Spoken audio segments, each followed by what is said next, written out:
Everyone, আসসালামু আলাইকুম। আশা করছি আপনারা সবাই ভালো আছেন। আলহামদুলিল্লাহ, আমিও ভালো আছি। আজকে আমি রান্না করব শিং মাছ আর ট্যাংরা মাছ আলু দিয়ে ঝোল করব। মানে সিদ্ধ আলু আমি করে নিয়েছি, অলরেডি রেডি করে ফেলেছি, সেটা দিয়ে আমি এই মাছ ঝোল করব। তো চলেন দেখা যাক। অলরেডি আমি চুলায় একটি কড়াই বসিয়ে দিয়েছি। এবার চুলাটা অন করে দিব। এবার চুলায় পরিমাণ মতো আমি সয়াবিন তেল অ্যাড করব। শিং মাছ দিয়ে আলু দিয়ে ঝোল করার জন্য যা যা উপকরণ লাগে আমি সব কিছু রেডি করে নিয়েছি। এখানে নিয়ে নিয়েছি কুচি করা পেঁয়াজ, এখানে নিয়ে নিয়েছি মাছ, এখানে ট্যাংরা মাছ আর শিং মাছ। এখানে আমি দারচিনি, কালো এলাচ, সাদা এলাচ, লবঙ্গ, গোলমরিচ, তেজপাতা, পরিমাণ মতো লবণ, পরিমাণ মতো হলুদ, পরিমাণ মতো শুকনো লঙ্কা গুঁড়া, পরিমাণ মতো মশলা, আর এখানে আস্ত জিরা নিয়ে নিয়েছি। তো চলেন এবার সেটা দেখা যাক। তেল গরম হওয়ার জন্য অপেক্ষা করি। এখানে সব গোটা মশলা দিয়ে নিলাম।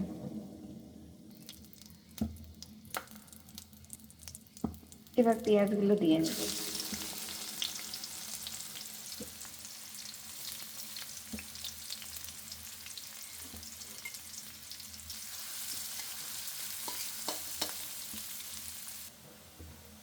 পেঁয়াজটা হালকা ব্রাউন কালার হয়ে আসার জন্য অপেক্ষা করব।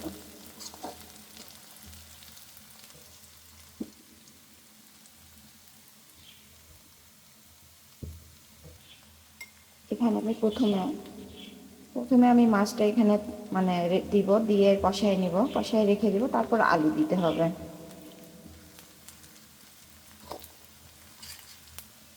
এখানে মোটামুটি ব্রাউন কালার হয়ে আসছে, এই পর্যায়ে আমি এখানে মাছ দিয়ে নেব।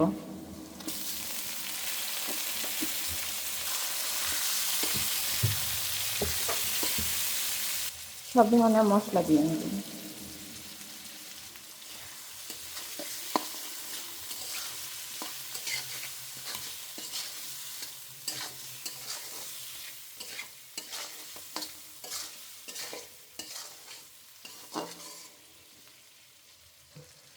এখানে হালকা পানি অ্যাড করব মাছটা সিদ্ধ হওয়ার জন্য। যতটুকু পানির প্রয়োজন ঠিক ততটুকুই পানি আপনারা অ্যাড করতে পারেন।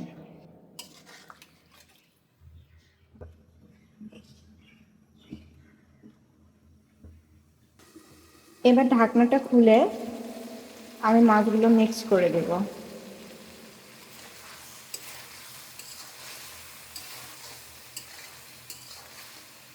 মোটামুটি হয়ে আসছে, আর অল্প কিছু সময় হইলে এটা আমি একটা বাটিতে নেমে দেব। এই পর্যায়ে জালটা একদম লো হিটে দিয়ে যেতে হবে। আর অল্প সময় হলে আমি বাটিতে নামিয়ে নিব। এই তো হয়ে গেছে, এটা মাছের ফাইনাল লুক। এবার এটা আমি একটা বাটিতে বের করে নেব। এখানে আমি আর কিছুই করব না। এখানে আমি তেলটা দিয়ে নেব। তেল দিয়ে এখানে আস্ত জিরা যেটা আমি রেখে দিয়েছিলাম ওইটা দিব, দেওয়ার পর আলু দিব। তো চলেন দেখতে থাকেন। এখানে আমি কিছু তেল অ্যাড করব।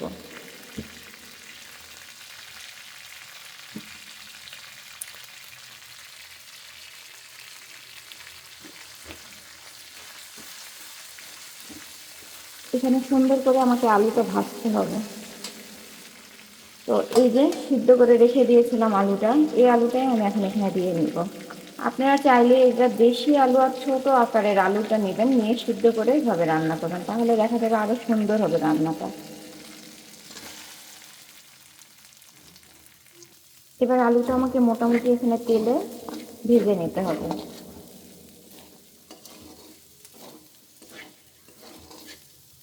মোটামুটি আলুটা ভাজা হয়ে গেছে, এই পর্যায়ে আমি রেখে দেওয়া সব মশলা দিয়ে নিব।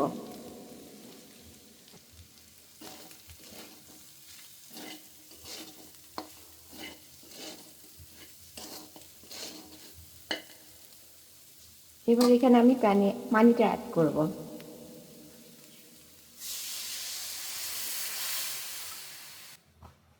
আলু সিদ্ধ করার জন্য যতটা পানি প্রয়োজন ছিল আমি ঠিক ততটাই পানি অ্যাড করেছি। এবার চুলার জালটা দিয়ে নিলাম, এখন ঢাকনা দিয়ে ঢেকে দিব। আর অবশ্যই এই টাইমটায় আপনারা চুলা জালটা একদম ফুল হিটে রাখবেন। এবার আমি ঢাকনাটা খুলে আবারও মিক্স করে দিব।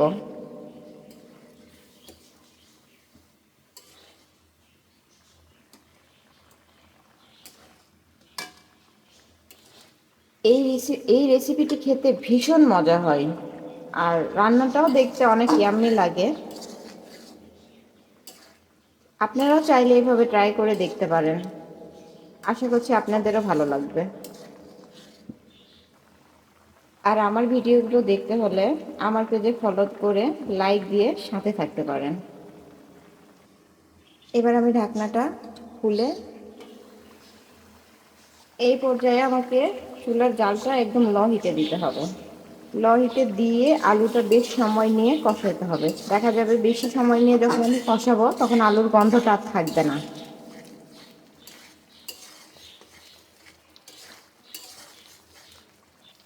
এখন আমি হালকা তেল অ্যাড করে নেব।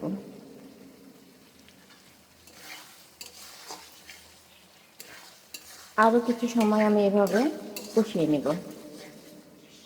এই পর্যায়ে রেখে দেওয়া যে মাছটা ছিল, এই মাছটা আমি এখন এখানে দিয়ে নেব।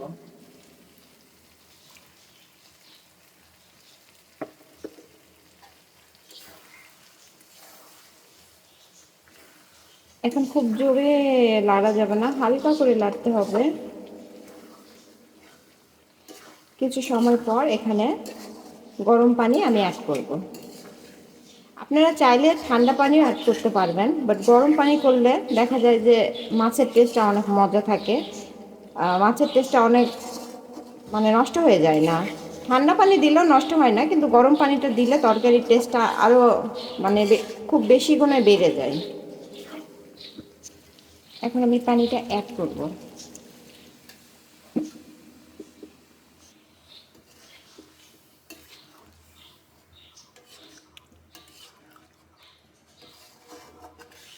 এটা আমি এবার মোটামুটি আবার জাল করে নেব।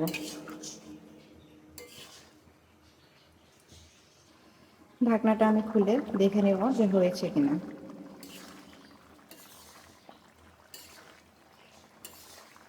রান্নাটা মোটামুটি হয়ে গেছে। এখন আমি চুলার জালটা অফ করে দিব। রান্নাটা কমপ্লিট, শুধু এখানে আমি জিরার গুঁড়োটা অ্যাড করে নেব। এই তো আমার রান্নাটা কমপ্লিট হয়ে গেছে। হালকা করে এটা একটু নেড়ে দিতে হবে। তো কেমন হয়েছে অবশ্যই অবশ্যই আপনারা জানাতে ভুলবেন না। আর আল্লাহ হাফেজ।